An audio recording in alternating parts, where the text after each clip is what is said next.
হিমন্তৰ পাল্লা একদম মানে এনেকৈ দাং খাই যাব, এনেকৈ ধামকৈ গুচি যাব।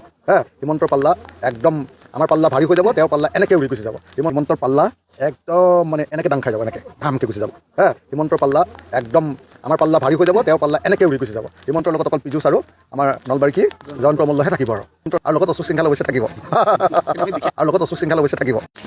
মানে আমি ৰাইজৰ দলে মাত্ৰ 15খন আসন বিচাৰিছোঁ। এতিয়ালৈকে তেওঁলোকে 15খন আসন এৰি দিয়া নাই, কিন্তু তথাপি 15খন আসনৰ কে অলপ কম আসন এৰি দিলেও আমি এতিয়ালৈকে কালিৰ দিনটোত মিত্ৰতাটো আমি স্থিৰ কৰি ল'লোঁ। তাৰপিছত গৌৰৱ গগৈয়েও ক'লে, ময়ো ক'লোঁ যে তাৰপিছত আমাৰ যুঁজ বাগৰখিনি চলি থাকিব চিটৰ কাৰণে, আমিও লাগি থাকিম, সিও লাগি থাকিব, গৌৰৱো লাগি থাকিব, অখিল গগৈও লাগি থাকিব। গৌৰৱে বিচাৰিছে যে অলপ কমতে ৰাখি দিওঁ, মই বিচাৰিছোঁ যে নাই আমাৰ 15টা নহ'লে নহ'ব। এইটো আমাৰ ককাই ভাইৰ মাজত এতিয়া প্ৰতিদ্বন্দ্বিতা চলি আছে। ককাই ভাইৰ মাজত আমাৰ এতিয়া প্ৰতিদ্বন্দ্বিতা চলি আছে। কালি লুৰিণৰ লগতো মোটামুটি ফাইনেল হৈ গৈছে।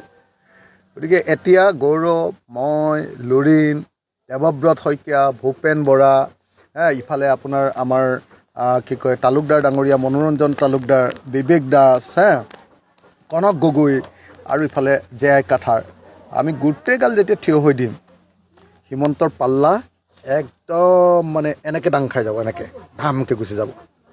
হিমন্তৰ পাল্লা একদম আমাৰ পাল্লা ভাৰী হৈ যাব, তেওঁৰ পাল্লা এনেকৈ উৰি গুচি যাব। হিমন্তৰ লগত অকল পীযুষ আৰু আমাৰ নলবাৰী কি জয়ন্ত মল্লহে থাকিব আৰু লগত অশোক সিংহাল অৱশ্যে থাকিব।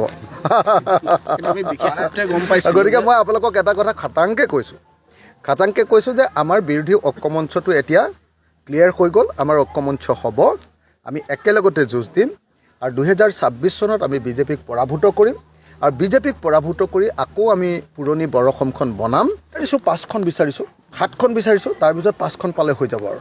কোনকেইটা সমষ্টি বিচাৰিছে? এই সমষ্টিকেইটা কেলৈ ক'ম আপোনালোকক?